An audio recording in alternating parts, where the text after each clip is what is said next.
Here the word for God is Elohim. यहाँ पर परमेश्वर के लिए एलोहिम शब्द का इस्तेमाल किया गया। Those who want to argue about the oneness of God जो लोग एक ईश्वर को सामने दलील रखना चाहते हैं and put before you the doctrine of Trinity, और त्रिएक ईश्वर का सिद्धांत रखना चाहते they हैं, will use this word. वो ये शब्द का इस्तेमाल करेंगे। Elohim. Elohim, God is Elohim. परमेश्वर Elohim. Elohim created the heavens and the earth. Elohim ने आसमान और पृथ्वी को The बनाया, word Elohim is not singular. क्योंकि एलोहिम शब्द ये बहुवचन है, It एक is, वचन नहीं, it is plural. प्लूरल है, बहुवचन है। So if Elohim is plural, तो अगर एलोहिम ये बहुवचन है then the doctrine of Trinity is true. तो फिर त्रिएक ईश्वर की बात सही है। That is what the Trinitarians claim.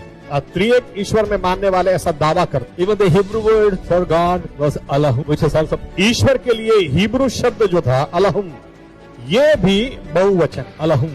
अलहुम। Does it mean that the people, by saying the name Elohim or Elohim, claim that God was more than one? परमेश्वर के लोग जब एलोहिम या अलहुम शब्द का इस्तेमाल करते हैं, क्या ये लोग यूं कहना चाह रहे हैं कि परमेश्वर एक से ज्यादा है? No, sir.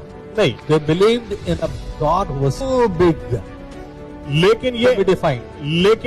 ऐसा मानते थे कि हमारा परमेश्वर इतना बड़ा है कि उसका वर्णन भी हम नहीं कर सकते। It's too big. वो इतना बड़ा, You cannot imagine about him. उसकी कल्पना भी आप नहीं कर You सकते, cannot contain him.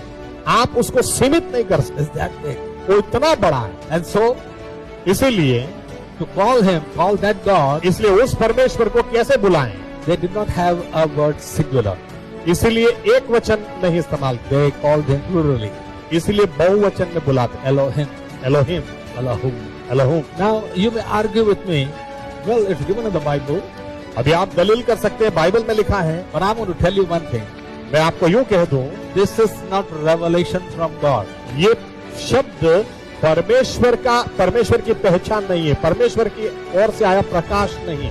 This word was used at that time when Moses was writing this about God.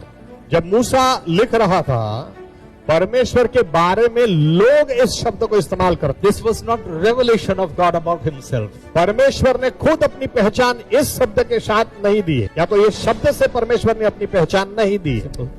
लोग एलोहिम कहते थे परमेश्वर को, परमेश्वर ने कभी नहीं कहा मैं Elohim. That was the thought of people, not the revelation of God. लोग अपने परमेश्वर को इस शब्द के द्वारा ऐसे वर्णन करते थे, परमेश्वर ने कभी नहीं कहा मैं एलोहिम। Amen. आमीन।